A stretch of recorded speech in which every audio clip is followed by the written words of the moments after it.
नवनाथ वाघमारे यांच्यावर अखेर गुन्हा दाखल. कदीम पोलीस ठाणे जालना येथे FIR नोंद.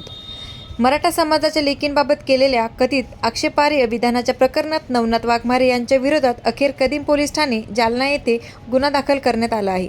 पोलीस नोंदणीनुसार FIR क्रमांक 0451/2026 असून भारतीय न्याय संहिता 2023 मधील कलम 79, 196, 353 आणि 352 अंतर्गत गुन्हा दाखल करण्यात आला आहे. महिलांचा आणि समाजाच्या लेकींचा अवमान करणारी वक्तव्य खपून घेतली जाणार नाहीत, अशी भूमिका मराठा क्रांती मोर्चाकडून व्यक्त करण्यात आली आहे. काय मागणी आहे, काय इशारा आहे?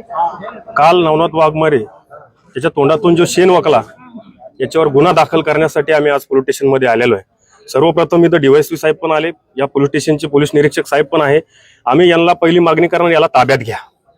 यांनी जर ताब्यात नाही घेतलं तर आमच्या पद्धतीनं आमच्याकडे ती यंत्रणा आहे, आमच्या ताब्यात आल्याच्या नंतर आम्ही कायद्याच्या बाहेर त्याचा बंदोबस्त करणार. या पोलीस स्टेशनमध्ये इथं आम्ही ठामपणे सांगतो, कारण अशा या साधू संतांच्या भूमीमध्ये, महापुरुषांच्या महाराष्ट्रामध्ये, शिवफुले शाहू आंबेडकरांचा महाराष्ट्र आणि असा हा शेण वाकलेला प्राणी, याला जर यांनी ताब्यात नाही घेतलं तर आम्ही आमच्या पद्धतीनं ताब्यात घेणार आणि याला कसा प्रसाद द्यायचा कायद्याच्या बाहेर तो आम्ही देणार.